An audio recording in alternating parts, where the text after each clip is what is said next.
I want to learn to hold my breath for 4 minutes. The goal is beating my biggest fear by getting as close as possible to it. Sounds like a plan. First, I need to find out how long I can resist right now. And to prove I'm not cheating, I gotta swim in nose clip. This is how I'm gonna be talking from now on. I tried my very best, and I got 2 minutes and 30 seconds, which is good news. I mean, I only had to double that.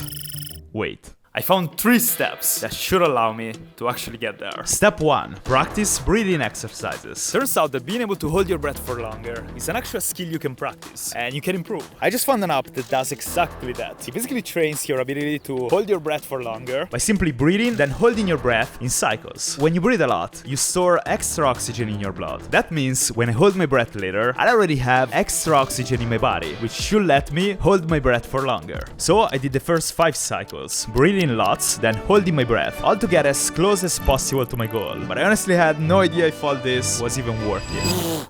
So I just successfully completed the breathing cycles, and I learned something extremely important. Number 1, being in a relaxed position is absolutely fundamental. Number 2, I realized that this exercise is probably gonna be useful after weeks of practice.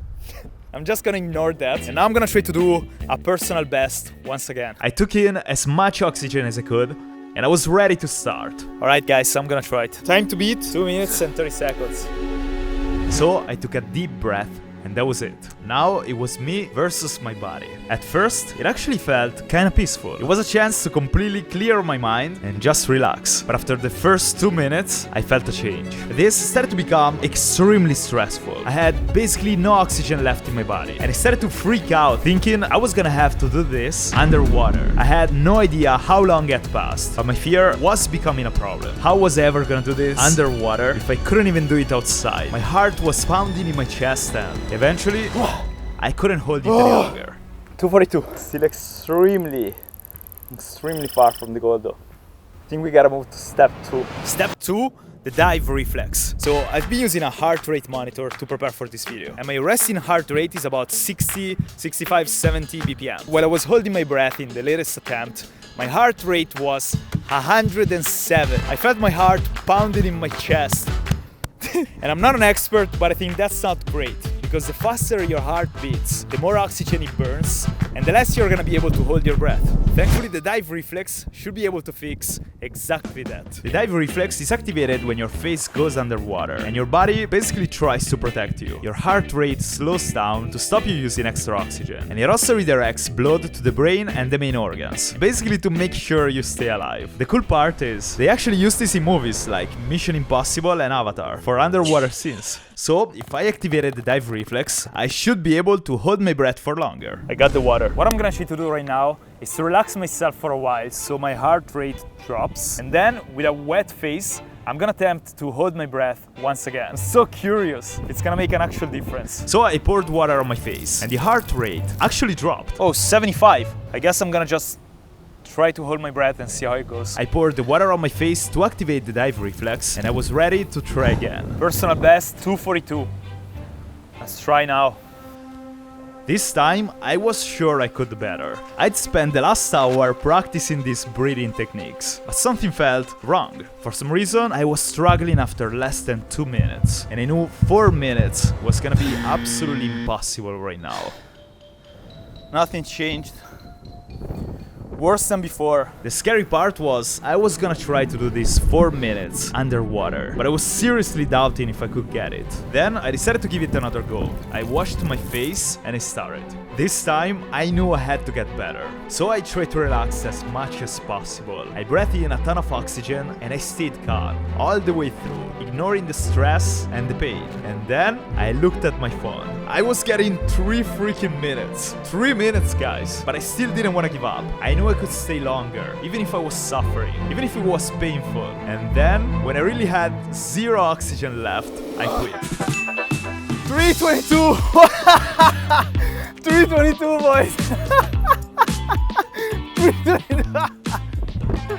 The biggest difference I saw with the dive reflex was when I was about to quit. Before, without washing my face, when I felt that I had no oxygen in my lungs, I just gave up right away. This way, I could go like 1 minute longer. I don't know how that's possible, but I I just kept going. I think that's it. Here's the problem though. I had absolutely no fear doing this outside. If I passed out, I could simply breathe again. But holding my breath underwater was gonna be a completely different story. So I didn't feel confident to try underwater until I got it on dry land first. Guys, I'm super relaxed. So now I'm gonna try it again. So I activated the dive reflex, took some deep breaths, and I was ready. My first attempt failed because the nose pincher made my ears pop. I don't like this thing at all. So I tried again, and this time I felt good. I wasn't even thinking about my earlier fails, and my whole body was just relaxed. There is so much that can go wrong here. The dive reflex, the breathing, even the mindset. But even though I practiced all this, at some point the pain still came back.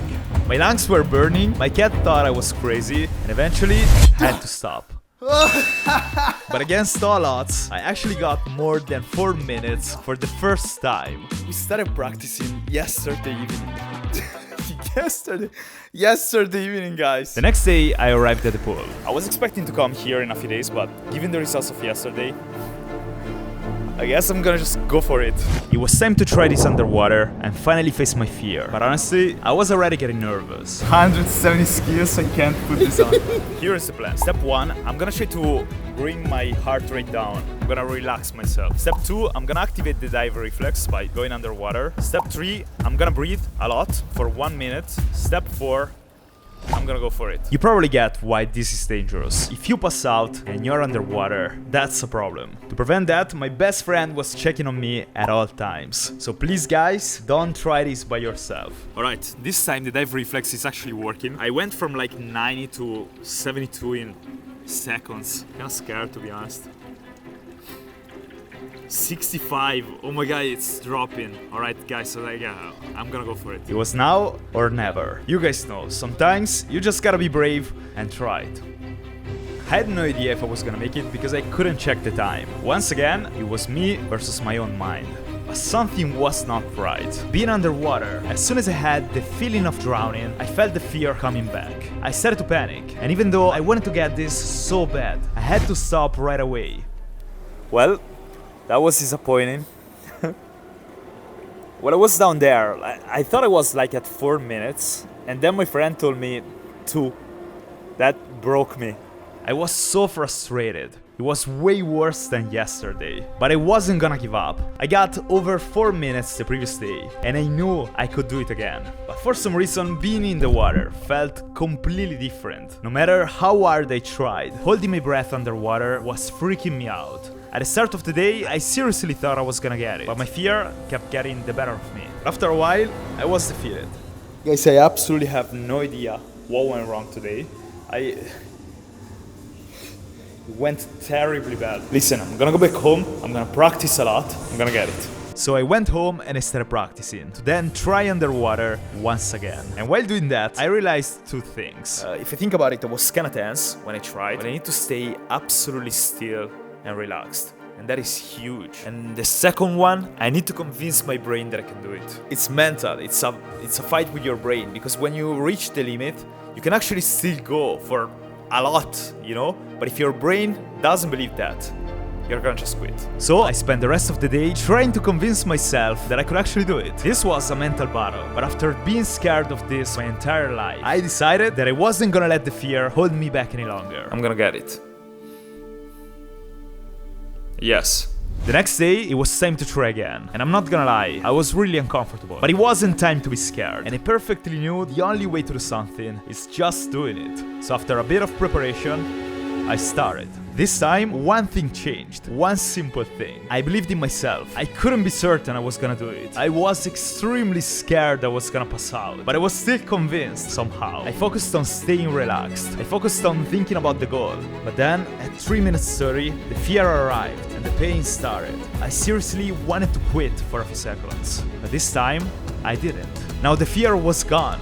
And I couldn't give up. I physically couldn't give up. And then I reached 4 minutes, but I couldn't care less. It wasn't enough. Guys, this is the proof your mind is your only limit. And if you believe in yourself, you can do anything. This is what yes go means. If you want something and you don't quit, you're simply gonna get it. If you like this video, I think you like this one too. Go check it out.